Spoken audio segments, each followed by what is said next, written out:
Hello students, this is Amit. Welcome back to मेरा syllabus. अगर आप फर्स्ट टाइम मेरी वीडियोस देख रहे हैं तो please make sure to subscribe the channel. तो आज हम स्टार्ट करने वाले हैं चैप्टर थर्ड क्लास एट्थ के लिए, जो कि है क्वाड्रिलेटरल्स। ठीक है, तो इसमें हम देखते हैं आज हम क्या क्या टॉपिक्स कवर करने वाले हैं इंट्रोडक्शन में। तो आज का जो इंट्रोडक्शन वीडियो है उसमें हम सबसे पहले देखेंगे what is a quadrilateral and what is a polygon. उसके बाद हम देखेंगे कि जो पॉलीगन्स हैं उनको क्लासिफिकेशन कितने टाइप से किया गया है। उसके बाद डायगोनल्स क्या होते हैं और इनकी एंगल सम प्रॉपर्टी क्या होती है। लास्ट का जो टॉपिक रहेगा उसमें हम कवर करेंगे कन्वेक्स और concave polygon, regular and irregular polygon. तो ये आज हम इंट्रोडक्शन में चार टॉपिक्स कवर करने वाले हैं। तो पहला टॉपिक है हमारा पॉलीगन क्या होता है। तो बच्चों देखो, इसकी अगर डेफिनेशन की बात करते हैं तो डेफिनेशन हो गई a simple closed curve made up of only line segment is called polygon. कि क्या होती है क्लोज्ड कर्व। देखिए अब ये है, ये अगर मैं यहाँ से इस पॉइंट की बात करूँ तो ये ए हो गया, ये बी हो गया, ये सी हो गया, राइट।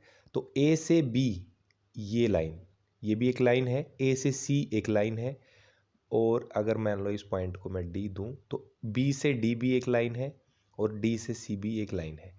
और ये कर्व कैसा हो गया, ये क्लोज कर्व हो गया, ओपन नहीं है कहीं से।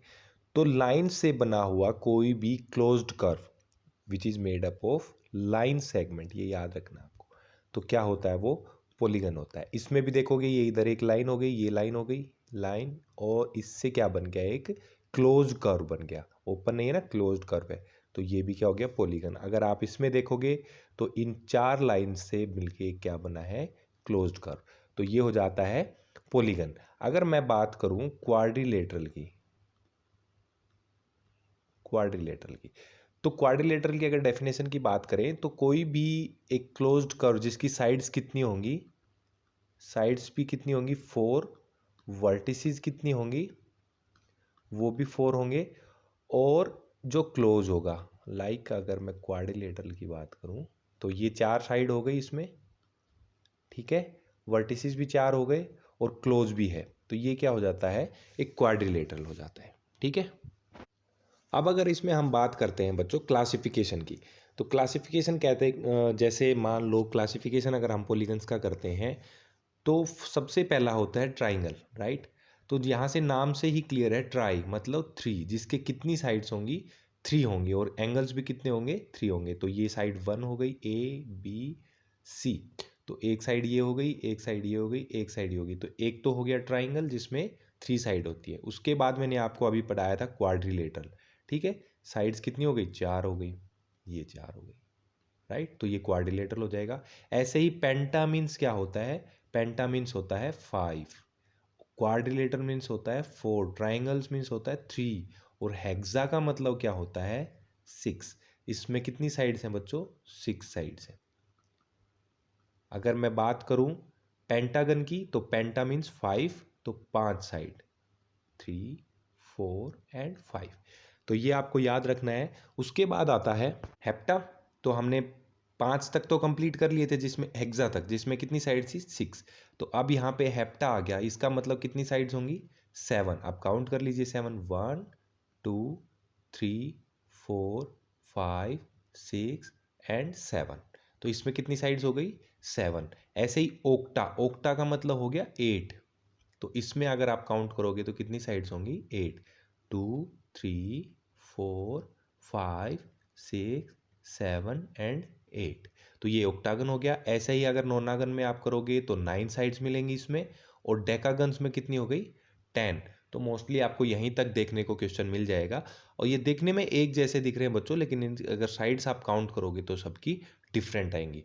तो क्लासिफिकेशन में क्या क्या हो गया, ट्राइंगल से स्टार्ट होता है एंड देन कहाँ तक, डेकागन तक, आगे तक जाता है, बट आप डेकागन तक स्टार्ट करिए, ये लर्न करना है आपको। तो triangle, then quadrilateral, then pentagon, hexagon, heptagon, octagon, nonagon and decagon. उसके बाद अगर अपन बात करते हैं तो आता है टाइप्स ऑफ कर्व। जैसा कि मैंने बताया था पॉलीगन में कि क्लोज्ड कर्व होता है और सिंपल लाइन से बना होता है। तो ऐसे ही अगर कर्व की बात करें तो इसमें आता है सबसे पहला simple curve that is not closed, कि कर्व तो है, तो ये लाइन से कर्व तो बन रहा है, यहाँ से ये कर्व तो बन रहा है, लेकिन ये क्या है बच्चों, क्लोज नहीं है, राइट, ओपन कर्व है। तो ये तो क्या हो गया, सिंपल कर्व है but it is not closed. उसके बाद जो हमारा नेक्स्ट है वो है simple curve that is closed, कि कर्व भी है और वो क्या है, क्लोज है। तो ये यहाँ पे आप होगा सर्कल, सॉरी, तो सर्कल क्या है, एक कर्व हो गया और क्या है, क्लोज्ड भी है। ठीक है, तो ये कर्व हो गया। इसके बाद हमारा आता है कर्व में थर्ड आता है closed curve that is not simple. तो ये क्या है, इसमें आपको दिख रहा होगा कि क्लोज तो है, यहाँ पे यहाँ से अगर अब बात करें तो ये क्लोज तो हो गया बच्चों, लेकिन ये क्या है, सिंपल नहीं है। यहाँ से इधर को चला गया, यहाँ से इधर को चला गया, तो दैट इज नॉट सिंपल। तो ये किसकी टाइप्स हो गई, ये हो गई कर्व की टाइप्स। तो अब इसमें जब अगला टॉपिक हम देखते हैं वो है, इसके बाद है बच्चों कन्वेक्स एंड कनकेव पॉलीगन, और एक होता है रेगुलर और इरेगुलर पॉलीगन। तो ये किसके टाइप्स है, ये पॉलीगन के टाइप्स आप कह सकते हो। तो सबसे पहला देखते हैं हम कन्वेक्स। तो कन्वेक्स क्या कहता है, a polygon each of whose angle is less than straight line angle. तो ये क्या कहता है कि कन्वेक्स में क्या है, जब आप इंटरनल्स एंगल देखोगे, जब एक पॉलीगन जो कि क्लोज्ड है, तो ये पॉलीगन भी हो गया, स्ट्रेट लाइन से बना हुआ है, और ये क्लोज्ड भी हो गया। तो जब आपके इसके इंटरनल्स एंगल, जितने भी इंटरनल एंगल हैं, जैसे ये हो गया, ये हो गया, ठीक है, तो जितने भी आप इसके इंटरनल एंगल देखोगे वो क्या मिलेंगे, लेस देन 180 डिग्री मिलेंगे, क्योंकि इसने स्ट्रेट लाइन लिखा है। स्ट्रेट लाइन ये हो गया, स्ट्रेट लाइन पे एंगल कितना होता है, 180 डिग्री होता है।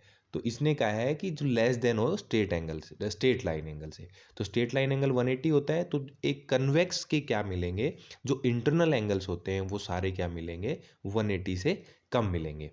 अगर आप इसके भी देखोगे तो जो अंदर के जितने भी चारों एंगल है, ये कितने हैं, लेस देन 180 डिग्री। ठीक है, अब बात करते हैं कनकेव की। कनकेव की डेफिनेशन की अगर बात करें तो वो हो गया ए polygon that is not convex, कि जो कन्वेक्स नहीं है वो क्या बच गया, कनकेव हो गया। और उनके हम एंगल्स की बात करते हैं तो उनमें कोई भी एक एंगल, एटलीस्ट वन एंगल क्या हो, ग्रेटर देन 180 डिग्री। तो इसमें देखो बच्चों, आप अगर ये देखोगे तो ये तो 180 से कम है, लेकिन जैसे ही अगर आप इसको देखोगे तो ये क्या हो गया, ग्रेटर देन 180 डिग्री हो गया। ठीक है, तो ये कैसी पॉलीगन हो गई, ये कनकेव हो गई। ऐसे ही इसमें ये देखोगे कि ये सारे तो हैं लेस देन 180, लेकिन ये देखोगे एंगल, तो ये क्या हो गया, ग्रेटर देन 180 डिग्री।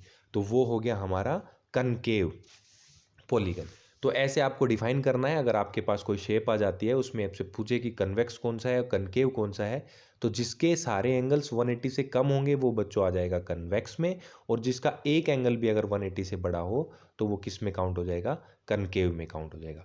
उसके बाद हमारा आता है रेगुलर और इरेगुलर पॉलीगन। अगर हम रेगुलर की पॉलीगन की बात करें तो वो होता है, regular polygon is a polygon with all sides and angles are equal. जैसे ये ट्राइंगल है हमारे पास, इसकी साइड ए हो गई, बी हो गई, सी हो गई, तो ये साइड इस साइड के इक्वल हो गई, ये साइड इस साइड के इक्वल होगी। तो इसमें जितनी भी थ्री साइड्स हैं वो क्या है, इक्वल है। और जो इसके इंटरनल एंगल्स हैं, ये angle A, angle B, angle C, angle A, angle B, angle C, ये क्या है, सारे इक्वल हैं। और ये कितने हैं, 60 डिग्री, क्योंकि जी इसके तीनों का जो सम होता है ट्राइंगल का, वो कितना होता है बच्चों, 180 डिग्री होता है। तो ठीक है, तो ये हो गया रेगुलर। और अगर हम इरेगुलर की बात करें तो वो क्या होता है, a irregular polygon has straight sides that are not equal to each other and angles are not equal to each other। Regular में आपने क्या देखा था कि साइड्स भी इक्वल है और एंगल भी इक्वल है। और इरेगुलर में क्या हो गया, नाम से ही जैसे क्लियर हो रहा है कि वो उसकी जो साइड्स हैं वो इक्वल नहीं होंगी दूसरी साइड्स के, जैसे ये साइड्स इस साइड्स के इक्वल नहीं है, ये इसके इक्वल नहीं है, मतलब सारी साइड्स अनइक्वल है। और एंगल्स भी हैं वो डिफरेंट डिफरेंट है, सारे इक्वल नहीं है। तो ये हो गया हमारा इरेगुलर पॉलीगन। अब बच्चों अगर इसमें हम बात करते हैं चैप्टर में, तो एक होता है डायगोनल। तो डायगोनल क्या होता है, एक लाइन सेगमेंट होता है जो कि नॉन कंजिक्यूटिव वर्टिसेस, जो लगातार नहीं होते, उनको जोड़ने का काम करते हैं। जैसे मैं मान लो आपके हमारे पास ये है, इसकी ये पॉइंट हो गया एस, ये हो गया आर, ये हो गया क्यू, ये हो गया P। तो इसका जो कंजिगेटिव वर्टिसेस है वो क्या है, P का कंजिगेटिव कौन सा है, या तो S हो गया या P के बाद कौन सा आ रहा है, Q हो गया। तो इसका नॉन कंजिटिव क्या है, इसके बाद ये आ रहा है, तो इस P के लिए R हो गया, तो P और जो R को लाइन मिलाएगी वो क्या हो गई, डायगोनल हो गई।